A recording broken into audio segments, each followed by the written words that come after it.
কুলু লা ইলাহা ইল্লাল্লাহু তুফলিহু। এইভাবে যখন আহ্বান করছেন যে বলো লা ইলাহা ইল্লাল্লাহ, এইভাবে আহ্বান করার সাথে সাথে আমার কানে যখন এসেছে শুনেছি সামি'না মুনাদিয়ান ইউনাদিল ঈমান, আল্লাহ ঈমানের জন্য আহ্বানকারী যখন আহ্বানের আওয়াজ আমাদের কানে এসে গেল, আমরা সঙ্গে সঙ্গে লাব্বাইক কয়া জবাব দিয়েছি। এখন আল্লাহ রাব্বুল আলামিন এই দুই দলকে, একদল হলো আল্লাহর বিধান মানলো না, আরেক দল আল্লাহর বিধান আল্লাহ মানছে, আল্লাহর বিধান মানে না, আরেক দল আল্লাহই মানে। কি বলেন, আছেন এরকম দুই দল? তো আল্লাহর বিধান যে মানলো না তারও গ্রেফতার করা হবে, কিন্তু হ্যাঁ গ্রেফতার করলে কানবো। তখন দেখে আম্মা কই এত লাভ নাই, আম্মা তো ব্যর্থ, আব্বা কইও লাভ নাই, আব্বা দেখে কামিত না, আব্বা হুরিসি দেয়।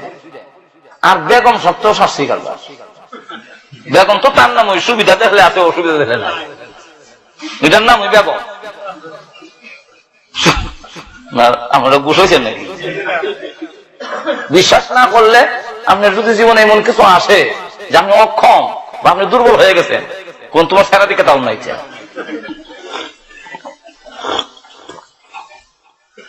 এরকম ঘটনা বহুত আছে।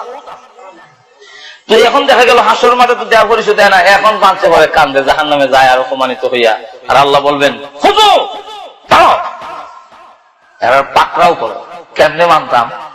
আল্লাহু আকবার, আল্লাহ হুকুম দিবেন মাতাল চুললাম বইব এখানে ফায়ুখাযু বিন-নাওয়াসি, নাওয়াসি হইল নাসিয়াতুনের বহু বচন, নাওয়াসি এখানে চুল রেখে কপালের উপরে লম্বা চুল, এমনি দেখবেন সব চুল ওই বাচ্চা রাখে। আমরা আল্লাহ কিছু কিছু চুল কাটা দেখলে আমার হাসি উঠে, আর কইল আল্লাহ শয়তানি কি দূর থেকে আসে আর কর, এত আমারও হিল করলেছে যে চুল কাটার যে মানুষ লাকাদ খালাকনাল ইনসানা ফি আহসানি তাকওয়িম, তোমার সুন্দর করে বানাইছিল ওটা করতা, দাড়ি কাটিয়া রেল লাইন করছে, মাথার চুল কাটা যে কত নমত। আল্লাহ বলেন এগুলো তোরে দিছিলাম, এইগুলা করতে সুন্দর করে বানাইছিলাম, তুমি তামসা করার লাগে আইসা দিয়েন না। গভীর মনোযোগ সহকারে চিন্তা করে দেখেন, করার কথা ছিল কি, করি কি ঠিক না? তো আল্লাহ শিক্ষা দিচ্ছেন বুদ্ধিমান তারা, যেহেতু তারা হাসরের মাঠে যে বিপদে পড়লে সাহায্যকারী হইতো না, এর লেগে এইখান থেকে কান্দে, প্রভু জাহান্নামের আগুনে আমারে জ্বালাইও না, জাহান্নামের আগুন থেকে আল্লাহ আমারে বাঁচাইও, কারণ তুমি জাহান্নামে যাওয়ার জন্য যারা নির্দেশ দিবা সে নিশ্চয়ই অপমানিত হবে, লাঞ্ছিত হবে। আল্লাহ তুমি আমার জাহান্নামে লাঞ্ছিত করো না, অপমানিত করো না। তো হাসরের মাঠে এবং যায় আর কান্দে, তো দেখে কোনো উপায় নাই, তো এক লোক লইয়া যায় জাহান্নামে, কান্দে ইয়া মুহাম্মদ, কারণ বুঝি লাইছে মুহাম্মদ সাল্লাল্লাহু আলাইহি ওয়াসাল্লাম সারা আর কেউ এখন আর কালমাস লেলিন মৌসুতুন কল্লা দল্লা ডক্টর ডরউইন যেটা আছে এটা সব বাদ মাজুর, এখন ঠিক না? এখন কান্দে ইয়া মুহাম্মদ, ইয়া মুহাম্মদ, ইয়া মুহাম্মদ যদি এখন বুঝো আগে তো ছিল না কেন? এখন ঠিক না? ওই দিন দেখা যাবে শুধু রসুলের সুপারিশ ছাড়া। আল্লাহু আকবার। পরবর্তীতে হয়তো হাফেজ কাজে লাগবে, আলেম কাজে লাগবে, ছেলে হাফেজ বানাইছেন, আলেম বানাইছেন, হ্যাঁ ওইগুলা কাজে লাগবে। আল্লাহ রাস্তায় আপনার কিছু ধন সম্পদ রেখে গেছেন, এগুলো আপনার কাজে আসবে। ছেলে যদি হাফেজ হয় আর জাহান্নামে লইয়া যায়, আর ছেলেও যদি হাফেজ হইয়া সেই অনুযায়ী আমল করে থাকতে থাকে, তাহলে আল্লাহ কাছে বলবো আল্লাহ আমার বাপের নাম দিয়ে জাহান্নামের আগুন লেখা হয়ে গেছিল, আল্লাহ নাম ডাকাইটা তার বেহেশত নেওয়ার অনুমতি দেয়। 10 জন লোককে জাহান্নামের ডায়েরিতে যাদের নাম লেখা হয়ে গেছে এমন 10 জন লোককে সুপারিশ করিয়া জান্নাতে নেওয়ার সুযোগ দেওয়া হবে। কজন? এই 10 জনকে গহরপুরের মুহাদ্দিস হুজুর বলতেন 2 জন হইল মা বাপ আর 2 জন হইল দাদা দাদি। কজন হয়েছে? 4 জন হয়েছে। 2 জন নানা নানি। কজন হইল? শ্বশুর শাশুড়িও আছে। কজন হয়েছে? আর 2 জন হইল যে বাড়ির থেকে খাইছিল এই বাড়ির বাড়ি আর বুঝি দিল। গহরপুর হুজুরের ব্যাখ্যা আর কি 10 জন যে কইছে হাদিসের মধ্যে 10 জন কোন 10 জন কথা বুঝলেন? মা বাপ, দাদা দাদি, নানা নানি, শ্বশুর শাশুড়িও একটা আশা করে বিয়া দিছে না যে একজন আলেমের কাছে বিয়া আমার মেয়ে দিলাম, একজন হাফেজের কাছে দিলাম, একটা আশা তো দিছে। কিছু না ওই ভাইটা দিয়া লাভ কি? আল্লাহু আকবার। এখন আসুন সামনের দিকে যাই। তো হাসরের মাঠে কোন সাহায্যকারী পাওয়া যাবে? আমরা তো সাহায্য করব, আল্লাহ নিজে বলছেন ওই দিন আর কোনো কাজে আসে না। হাসরের মাঠে আর কোন সুপারিশ করার মতো কেউ লোক নাই, কোনো কাজে আসতেছে না, কোন কাজ, সকল কিছু ব্যর্থ হয়ে গেছে। এই জন্য আগে দোয়া করে, আল্লাহ জাহান্নামে দিও না, জাহান্নামে দিলে আমরা ভাগ করে লাঞ্ছিত হয়ে যাব। এরপরে বলেন রব্বানা ইন্নানা সামি'না মুনাদিন, আল্লাহ আমরা হে পরওয়ারদিগার ইন্নানা সামি'না, আল্লাহ আমরা শুনেছি একজন আহ্বানকারী, মুনাদিন মানে আহ্বানকারী, ইউনাদিল ঈমান, ঈমানের জন্য আহ্বান করেছে। তিনি হলেন যুগে যুগে নবীরা এসেছেন, যেহেতু কোরআন শরীফ আল্লাহ বিশ্ব নবী পাঠায়েছ, তোমার নবী যখন এসে আহ্বান করেছে ইয়া আইয়ুহান নাস কুলু লা ইলাহা ইল্লাল্লাহু তুফলিহু, এইভাবে যখন আহ্বান করছেন যে বলো লা ইলাহা ইল্লাল্লাহ, এইভাবে আহ্বান করার সাথে আমার কাছে যখন এসেছে শুনেছি সামি'না মুনাদিয়ান ইউনাদিল ঈমান, আল্লাহ ঈমানের জন্য আহ্বানকারী যখন আহ্বানের আওয়াজ আমাদের কানে এসে গেল, আমরা সঙ্গে সঙ্গে লাব্বাইক কয়া জবাব দিয়েছি। আরেক দল জবাব দেয়নি, তাদেরকে আহ্বান করা হয়েছে। রাসূল নিজের গোষ্ঠীর লোকদেরকে নিজের প্রথমেই দাওয়াত দিয়েছেন নিজের গোষ্ঠীর লোকদেরকে, এবং পাহাড়ে উঠে আহ্বান করেছেন, হে আমার গোষ্ঠীর লোকেরা, আমি যদি বলি যে এই পাহাড়ের অন্তরালে একদল পুলিশ আছে বা দুশমন আছে, তোমাদের ঝাঁপাইয়া পড়বে, আমার কথাটা কি মানবে?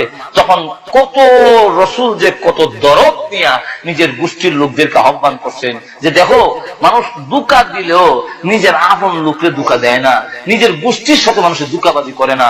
তোমরা আমার আপন লোক, আমার গোষ্ঠীর লোক, তোমরা আমার কোয়েল বংশের লোকেরা, তোমাদের সাথে তো আমার মিথ্যা বলার, এমন তো মিথ্যা বলি না, নবী তো মিথ্যা বলি না, 40 বছর তোমরা যাচাই বাছাই করছো, এরপর আবার তোমরা আপন যদি বলতাম তাহলে আমি তোমাদেরকে আহ্বান করছি, এই পাহাড়ের অন্তরালে একদল পুলিশ আছে বা দুশমন আছে, তোমাদের উপরে ঝাঁপাইয়া পড়বে, তোমরা বিশ্বাস করবে? সকলে ইয়ার দেখে কেন বিশ্বাস করতাম না? বিশ্বাস করবো অবশ্যই। কেন?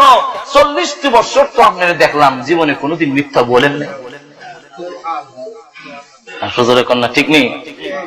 এখন দেখা গেল আল্লাহ 2 নম্বর কারণ হলো পাহাড়ের উপরে যিনি থাকেন তিনি কিন্তু পাহাড়ের দুনো দিক দেখেন, দুনো সাইড দেখে। ও মুহাম্মদ, আপনি পাহাড়ের উপরে দুনো দিক দেখেন, অথবা আপনার কথা বিশ্বাস করি। আল্লাহ নবী বলেন তাই যদি হয় আমি কসম করে বলি, তোমরা বলো লা ইলাহা ইল্লাল্লাহ, এই কালিমা যদি না পড়ো পৃথিবীর আড়ালে আল্লাহর বাহিনী অপেক্ষায় আছে, তোমাদেরকে গ্রেফতার করবে। আমি মিথ্যা বলি না, যেহেতু নবী মিথ্যা বলি না। অপরদিকে আমি দেখে শুনে বলতেছি, নবী হওয়ার কারণে আল্লাহ আমাকে পরকালও দেখায়, জাহান্নামও দেখায়। আমাকে জাহান্নাম আল্লাহ দেখাইছে, আমি জাহান্নাম চোখে দেখছি, আমি ডাইরেক্ট আমাকে দেখানো হয়েছে। রাসূল বলছেন আবু হুরায়রা, এখন যে একটা বিকট একটা আওয়াজ হয়েছে, আওয়াজটা কিসের জানো? আবু হুরায়রা বলেন আল্লাহু আ'লামু রাসূলুহু, আল্লাহ তার রাসূল ভালো জানেন। রাসূল বলেন আওয়াজটা হলো জাহান্নামের কিনার থেকে বড় একটা পাথর ছুটে পড়ে গেছে, আর এই পাথরটার নিচে গিয়ে পৌঁছতে 70 বছর লাগছে। 70 বছর পরে নিচে গিয়া যে ধাক্কা খাইছে, এই ধাক্কার আওয়াজটা আমিও শুনছি, আল্লাহ শুনাইছেন, তুমিও একটা আওয়াজ শুনছো নি যে হুজুর আপনার কাছে বসে আমিও শুনছি কিছু, যে জমিন যে কাজ করছে তার হয়েছে বলে যে এরা জাহান্নামের কিনার থেকে পাথর ছুটে গেছিল, আল্লাহ মারা দেখাইছে। আল্লাহ জান্নাত জাহান্নাম রাসূলকে দেখাইছেন। জান্নাত কোন সময় জান্নাত দেখাইছেন নামাজের মধ্যে, দেহে হাত বাড়াই দিয়েছেন। সাহাবীরা জিজ্ঞাসা করেন হুজুর নামাজে হাত বাড়াইলেন, নামাজে কি এখন থেকে হাত বাড়াই লাগবো? বলেন না, হাত বাড়াই লাগতো না। আপনি হাত বাড়াইছেন যে? রাসূল বলেন হাত বাড়াইন কারণ হলো আমি তাকায় দেখি আমার চোখের সামনে দিয়া জান্নাত আসা যাওয়া হচ্ছে। তাকায় দেখি এক একটা আঙ্গুরের সরা এত লম্বা, 1 মাস পর্যন্ত একটা কাক কুড়াল দিয়ে গেল, আঙ্গুরের সরাটা পার হতে পারবে না, ইমন লম্বা লম্বা আঙ্গুরের সরা। আমি চাইছিলাম একটা আঙ্গুরের সরা আনার জন্য, যদি আনতে পারতাম কিয়ামত পর্যন্ত আমার উম্মত খাইলো শেষ হতো। তো আল্লাহ রাসূল বলেন আমাকে দেখানো হয়, আমি জান্নাত জাহান্নাম দেখায় আল্লাহ, যেহেতু আমি বাশীরা ওয়া নাযীরা, জান্নাতের সুসংবাদদাতা, জাহান্নামের ভয় প্রদর্শনকারী, দেখে শুনে বলতেছি, মিথ্যা নয়। তোমরা বলো লা ইলাহা ইল্লাল্লাহ। এরা মান বদরের কথা হাতে আর হাতল লইয়া কল্লা হারিলেন, মসজিদে আবার লা ইলাহা ইল্লাল্লাহ। আর এক শ্রেণীর লোকেরা শোনার সাথে সাথে করে নিল লা ইলাহা ইল্লাল্লাহু মুহাম্মাদুর রাসূলুল্লাহ।